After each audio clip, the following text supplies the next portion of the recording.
Salut, c'est Ben de Retour d'Expérience et aujourd'hui on va parler de ce Tamron 70-180 f2.8 G2 et dans cette vidéo je vais vous expliquer pourquoi il n'est pas le meilleur et pourtant je l'ai acheté pour mon usage professionnel. Alors avant toute chose, sachez que cet objectif c'est un achat, je l'ai acheté avec mes petits sous-sous, Tamron ne me l'a pas envoyé donc voilà. Niveau caractéristiques techniques, ce 70-180 qui tranche pas mal avec les 70-200 qu'on a d'habitude, a une ouverture constante de 2.8, il pèse 855 grammes, n'est disponible actuellement qu'en monture Sony E, la distance minimale de mise au point de 30 cm, l'optique mesure 15,6 cm de long pour un diamètre de filtre de 67 mm. En termes d'ergonomie, on est sur une optique compacte et légère, 855 grammes, ça en fait le équivalent de 70-200, le plus léger de sa catégorie sur du plein format.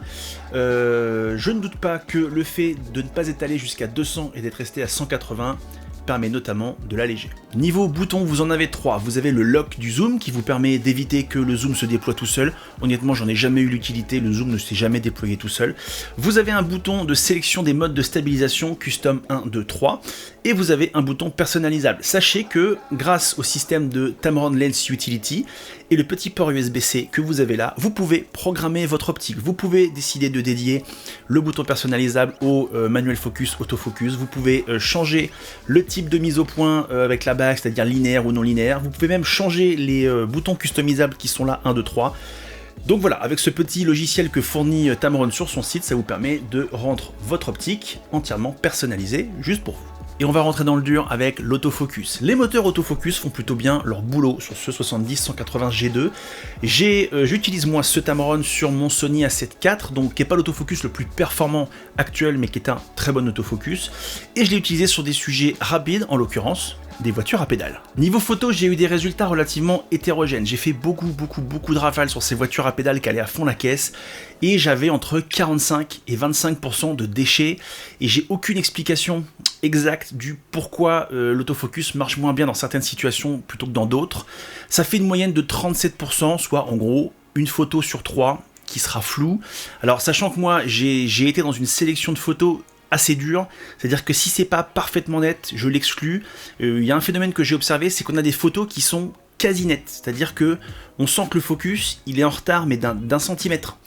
Et du coup, la photo, en post-traitement, on pourrait la redétailler, lui redonner une impression de netteté très forte qui passerait inaperçue. Mais dans le cadre de ce test-là, voilà, une photo qui n'est pas parfaitement nette a été exclue, donc on est à peu près sur un ratio de 1 photo sur 3 qui n'est pas bonne. En vidéo, ça fonctionne plutôt bien, même si j'ai le sentiment que avec cette optique, l'autofocus a tendance à se laisser vite perturber dès que quelqu'un passe devant. C'est pas quelque chose que j'ai constaté sur toutes mes autres optiques que j'ai, mais là, on sent que les moteurs, de temps en temps, ils se mettent à patiner un tout petit peu, et du coup, ils mettent un tout petit peu de temps à reprendre leur sujet. Globalement, l'autofocus fait son boulot, mais dès qu'on est sur des sujets rapides et qui vont vers nous, l'autofocus a tendance à avoir des ratés et des petits phénomènes de pompage. Sur des scénarios plus classiques, sur une vitesse normale, globalement ça fonctionne vachement bien. Un truc qu'il faut savoir sur ce Tamron, c'est qu'en vidéo, même si l'autofocus fonctionne très bien dans 90% des cas, dès lors que vous allez zoomer et dézoomer, vous allez avoir une perte de focus systématique. C'est-à-dire que on sent que quand on zoome ou quand on dézoome, les moteurs ne bouge pas suffisamment vite et rapidement il a besoin de refaire le point. Donc si pendant que vous êtes en train de filmer, vous vous mettez à zoomer un tout petit peu brusquement ou à dézoomer, il va perdre systématiquement le focus. Voilà, c'est à savoir. Et si cet objectif t'intéresse, celui-là ou n'importe quel autre, n'hésite pas à passer par mon code créateur sur le site Miss Numérique. T'arrives au panier, tu tapes RDEX, toi ça te coûte pas plus cher, moi ça me permet de me soutenir, je touche une toute petite commission qui m'aide à payer l'essence quand je fais un test, et ça fait plaisir. Merci à toi. Niveau stabilisation, Tamron utilise une technologie qu'ils appellent le Vibration Compensation, et si à 70 mm ça fonctionne à peu près, dès qu'on est à 180, honnêtement c'est très peu perceptible. En vidéo, moi je sens pas la compensation des vibrations. En photo, il y a une petite plus-value, on peut un petit peu descendre son shutter, mais c'est pas extraordinaire non plus. Et pour le coup, la technologie porte bien son nom, c'est une compensation des vibrations, c'est pas une compensation des mouvements.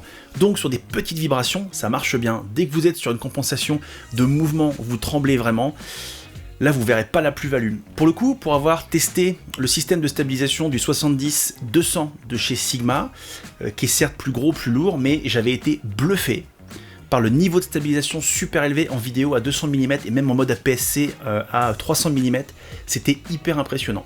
Ici, ça fait le café, mais ça fera pas plus que le café. Et alors optiquement, ça vaut quoi? En termes de piqué, c'est très bon. Honnêtement, Le piqué, c'est pas forcément ce que je cherche sur mes optiques Tamron, mais ici, franchement, c'est pas mal.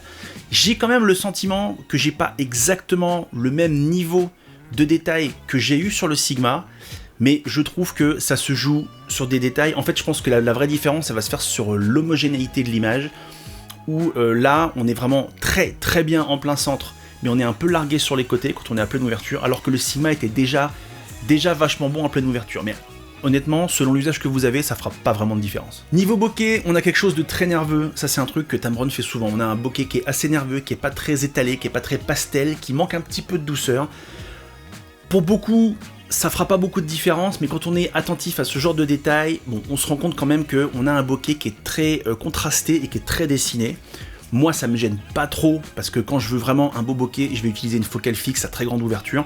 Pour certains, ça peut être emmerdant. Moi ici, j'y vois pas d'inconvénient. En termes de défaut optique, sur le flair, on a un flair très léger, c'est vraiment bien maîtrisé de la part de Tamron.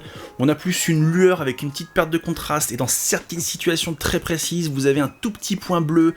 Là, je vous mets des images, mais honnêtement, j'ai cherché pas mal pour arriver à faire apparaître ce point bleu. Donc en termes de gestion du flair, c'est très bon. Et niveau aberration chromatique, ça va aller très vite, puisque j'ai eu beau faire plein de photos, je n'en ai pas trouvé.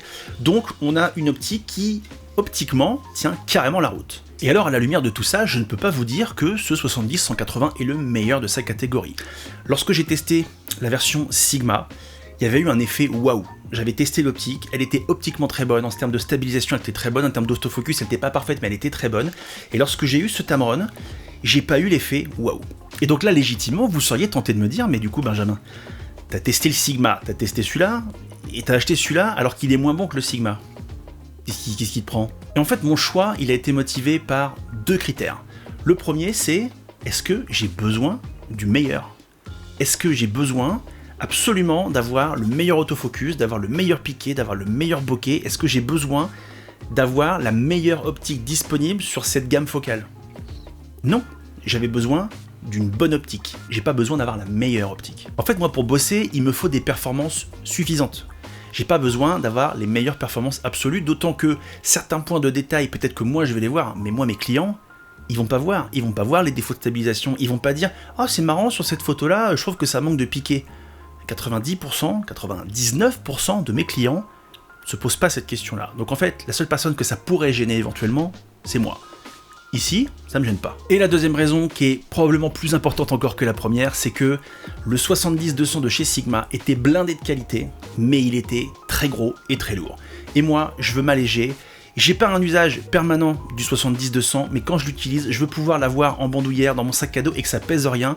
Et il y a quand même plus de 500 grammes d'écart entre le Sigma et le Tamron. Et en fait, je trouve que ce qui fait la force de Tamron, c'est pas d'être les meilleurs optiquement, c'est d'avoir bien compris que toute leur gamme d'optiques, que ce soit celui-là, que ce soit le 28-75, je trouve que c'est des optiques qui sont extrêmement légères, assez compactes, et je trouve que pour du zoom, quand on fait le ratio avec les qualités optiques, Tamron, ils ont tout compris. Là-dessus, ils ont tout compris. Sigma a fait le choix de la performance, et quand je veux des optiques performantes, je vais chez eux, mais quand je veux la compacité, c'est celui-là que je prends. En fait, l'idée que je vais vous faire passer au travers de cette conclusion, c'est que avant de dépenser des sous dans une optique, posez-vous bien la question de votre usage et de vos besoins, et de bien dissocier l'envie du besoin, parce que j'avais très envie du 70-200 de chez Sigma.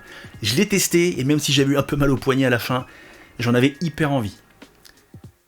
Et après, j'ai laissé du temps passer, et je me suis dit, en fait, j'en ai envie, mais j'ai pas besoin de cette performance-là. J'ai pas besoin. Les contraintes de ce Sigma étaient supérieures à mes besoins et supérieures à mon envie. Alors que ce Tamron, qui est un peu moins bon optiquement, qui est moins bon en stabilisation, me satisfait et me suffit amplement. J'ai pas besoin de plus, j'avais besoin de légèreté, de compacité. Je l'ai trouvé ici. Posez-vous les bonnes questions. J'espère que cette vidéo a répondu à toutes vos questions. N'hésitez pas à mettre un petit commentaire, à vous abonner à mon Instagram, à vous abonner à mon YouTube. Et en attendant la prochaine vidéo, prenez soin de vous. Salut!